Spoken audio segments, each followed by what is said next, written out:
Halo teman-teman, terima kasih atas kesempatan yang diberikan. Sekarang di sini kami kelompok 7 akan mempresentasikan hasil diskusi kami terkait materi, yaitu peran strategis dan perhitungan biaya berdasarkan aktivitas, tahapan dalam perhitungan biaya berdasarkan aktivitas, dan yang terakhir, manfaat perhitungan biaya berdasarkan aktivitas.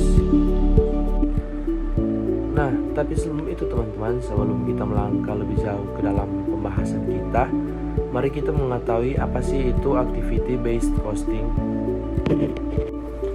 Nah, jadi activity based costing atau yang biasanya disingkat ABC adalah kalkulasi biaya berdasarkan aktivitas.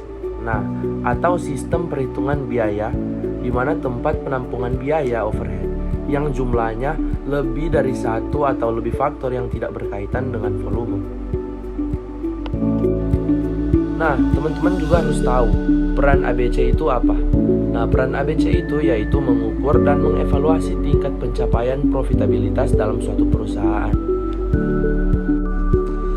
Perhitungan biaya berdasarkan aktivitas atau activity based costing yang juga disingkat ABC dapat digunakan secara cepat oleh perusahaan yang bergerak dalam bidang industri dan dalam organisasi pemerintahan dan juga nirlaba. Contoh yang bagus dari salah satu kisah sukses penggunaan ABC di sini yaitu adalah aplikasi ABC di US Postal Service atau USPS.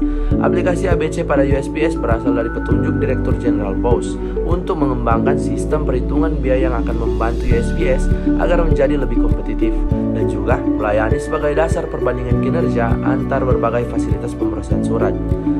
Nah, USPS di sini juga menggunakan ABC untuk menentukan perbedaan biaya pada pemrosesan pembayaran dari pelanggan yang menggunakan kas, cek, atau kartu kredit, dan dari analisis tersebut ditentukan bahwa pendekatan berbiaya rendah digunakan untuk mendorong penggunaan kartu kredit.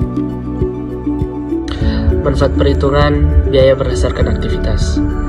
Activity based management memiliki banyak manfaat bagi suatu perusahaan. Manfaat utama activity based management adalah dapat digunakan sebagai pengukur kinerja keuangan maupun dan keuangan.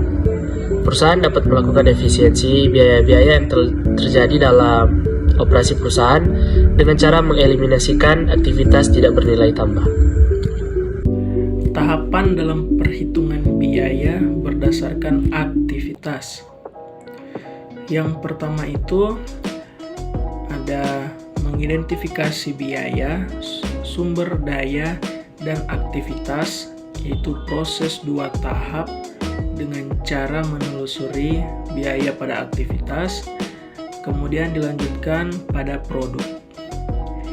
Yang kedua, membebankan biaya sumber daya ke aktivitas, yaitu sistem ABC menekankan pada penelusuran langsung dan penelusuran penggerak, atau menekankan hubungan sebab akibat penggerak biaya aktivitas berdasarkan unit maupun non-unit. Dan yang terakhir itu ada membebankan biaya aktivitas ke objek biaya. Manfaat perhitungan biaya berdasarkan aktivitas. Keunggulan utama activity based management yaitu yang pertama, AB mengukur efektivitas proses dan aktivitas bisnis kunci dan mengidentifikasi bagaimana proses dan aktivitas tersebut bisa diperbaiki untuk menurunkan biaya dan meningkatkan nilai bagi perusahaan. Yang kedua, AB memperbaiki fokus manajemen dengan cara mengalokasikan sumber daya untuk menambah nilai. Yang ketiga, aktivitas pelanggan dan metode untuk mempertahankan keunggulan kompetitif perusahaan tersebut. Sampai juga pada akhir dari proses presentasi kami dari kelompok 7 ingin mengucapkan banyak-banyak terima kasih kepada teman-teman yang sudah menyaksikan proses presentasi kami dari awal hingga akhir dengan tidak kurang suatu apapun. Namun bila ada teman-teman yang masih bingung terkait materi activity based costing atau masih ada yang kurang paham, silakan teman-teman tinggalkan di kolom komentar di bawah. Terima kasih.